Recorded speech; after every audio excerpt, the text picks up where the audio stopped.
Hey everybody, it's Dan, your friendly fishmonger from dansfish.com, and I want to show you something today that I think is pretty cool. We've got these spotted Congo puffers, Tetraodon shodenai, I believe is the correct scientific name.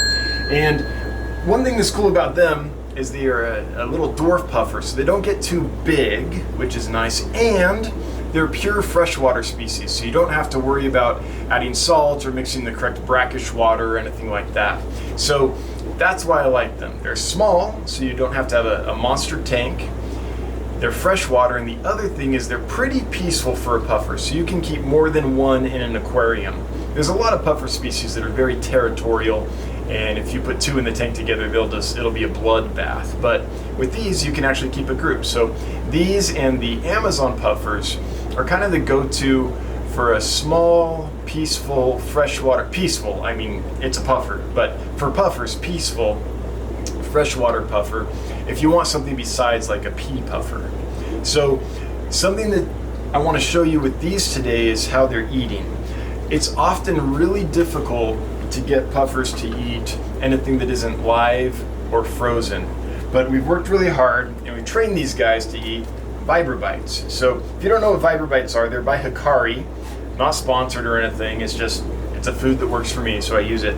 And they look like little bloodworms. They're maybe a little under 1/4 of an inch, and they kind of mimic bloodworms. So we've been working with these guys for a couple weeks to get them to eat the vibrobites, and I want to show you success. So, and then we'll show you them eating scuds, which is even more fun.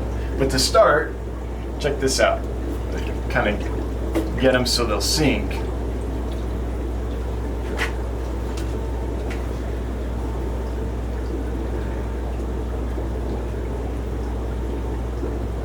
This will be the one time they don't do it, right? Now here we go. All right.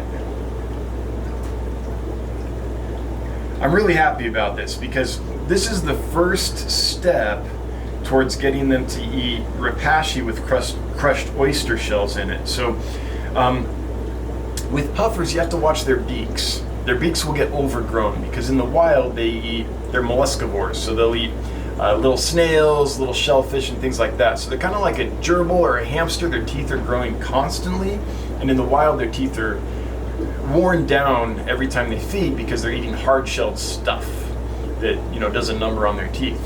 In the aquarium, though, often we're not feeding stuff with such a hard shell. Often we're feeding things like frozen bloodworms or soft foods, basically, that don't wear down their beak enough. So in a case like that, what you want to do is create some kind of artificial food that does have shell in it that they can eat. And I've got a video on how to do that. We'll post it up above. Basically, I take rapashi, make some rapashi gel food, and mix crushed oyster shell in it.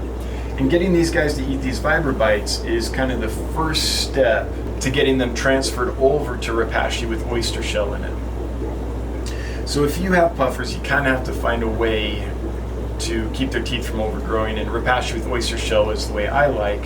If you can't get them to eat artificial foods with shells in them, then you're going to have to find a way to have a steady supply of snails or really small shellfish, something like that, to help keep their teeth worn down, or you will grow into problems with almost all the puffer species. Now, I have not actually had these long enough to ever have seen the teeth overgrow, but I'm pretty sure that they would, just like Amazon puffers or something else. Some of the sit and wait predators, like the dragon puffers or the hairy puffers, things like that, are more piscivores, so fish feeding, than molluscivores, shellfish feeding, right?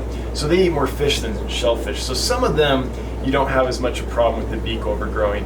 I've had a dragon puffer for a long time now and no beak issues, but the kinds of puffers that eat shellfish, you definitely can get beak issues. So anyway, I just want to show you this. I think it's kind of fun. They've gone through most of them. There's still some there, but for the sake of time, I don't want to sit here and watch them eat the rest of them. For the sake of time, I want to feed them some scuds because that's fun to watch. So this is their favorite. This is a food. They're like little shrimp almost. They're not quite shrimp, but about 1/4 of an inch in size. Little amphipods, technically, is what they are. And I find this invaluable when I bring in new puffers because even if they're skinny and not eating well, they almost can't resist eating this stuff. There's something about it that just cues them in, and even if they're not feeling great or they're not recovered fully, they'll still eat these. If they don't eat these, then you got a real problem and you better start medicating something. But this is fun to watch, so let's give them a treat here. Feed them some scuds and watch how excited they get.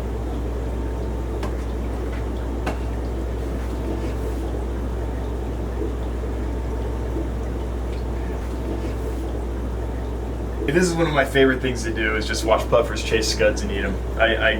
I could do it for hours and hours, but we'll let them chow down.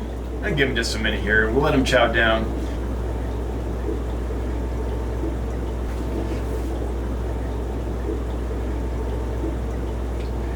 Okay, thanks for watching. I hope you enjoyed this video. If you did, if you wouldn't mind liking, subscribing, sharing, hitting the notification bell, all that jazz that us YouTubers are always bugging you to do. If you want to do it, I'd appreciate it. If you don't, I get it. No problem. And yeah, hopefully you enjoyed this. Until next time, have a good one. Bye-bye.